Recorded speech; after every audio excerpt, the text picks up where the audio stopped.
থেকে সকলকে স্বাগত জানাচ্ছি। আবার একটা রেসিপি আপনাদের মাঝখানে শেয়ার করতে চলেছি, সেটা হচ্ছে পাকা আমের আমসত্ত্ব। তাহলে চলুন দেখে না যাক আজকের রেসিপি। ওভেনে একটা কড়াই বসিয়ে দিয়েছি। এখন এর মধ্যে দিয়ে দেব এই যে আমের পেস্ট। এটা কিন্তু ভালো করে ছেঁকে তারপরে রসটা নিয়েছি, আমের যে রসটা সেটা নিয়েছি। এটা দিয়ে কিন্তু আজকে আমসত্ত্ব বানাবো।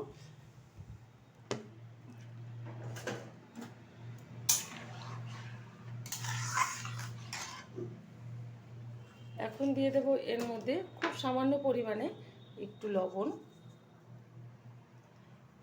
দিয়ে দিচ্ছি, খুব সামান্য পরিমাণে একটু লঙ্কার গুঁড়ো। আপনারা যদি না দিতে চান দেবেন না, কিন্তু টেস্টফুল হয় এটা ভীষণ দিলে।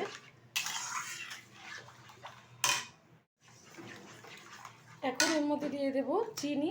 চিনিটা কিন্তু বুঝে ব্যবহার করতে হবে, যে এরকম আমি মিষ্টি সেই অনুযায়ী কিন্তু চিনিটা ব্যবহার করতে হবে। আর আমাদের যেহেতু গাছের আম খুব মিষ্টি, তো অল্প পরিমাণে কিন্তু চিনিটা ব্যবহার করলাম। এখন ভালো কালার আসার জন্য, আমসত্ত্বের ভালো কালার আসার জন্য দিয়ে দিচ্ছি কাশ্মীরি লঙ্কার গুঁড়ো। এতে খুব সুন্দর একটা কালার আসবে। আমার এই রেসিপি যদি আপনাদের ভালো লেগে থাকে, আপনারা অবশ্যই চ্যানেলটাকে সাবস্ক্রাইব করবেন, লাইক করবেন, শেয়ার করবেন। আর ঠিক যেরকমভাবে আজকে পাকা আমের আমসত্ত্ব বানিয়ে দেখাচ্ছি, এরকমভাবে অবশ্যই আবার ট্রাই করবেন। আশা করি ছোটো থেকে বড় প্রত্যেকের ভীষণ ভীষণ ভালো লাগবে। এবার অনবরত ফুটিয়ে শুকিয়ে নেব।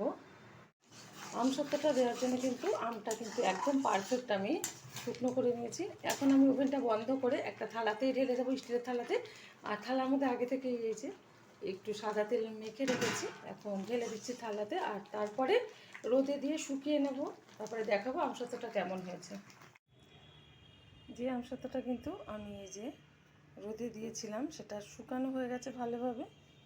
পড়ছে না কিন্তু, থালা থেকে উল্টে দিচ্ছি তাও পড়ছে না। তো ভালোভাবে শুকিয়ে নিয়েছি। এখন একটা ছুরির সাহায্যে 4-5টা কিন্তু এরকমভাবে তুলে নেব। তো এক সাইড তুললেই কিন্তু হয়ে যাবে। রেখে দিচ্ছি এই যে। আপনারা অবশ্যই এরকমভাবে ট্রাই করবেন। দেখা হবে পরের ভিডিওতে নতুন কোনো রেসিপি নিয়ে। ধন্যবাদ।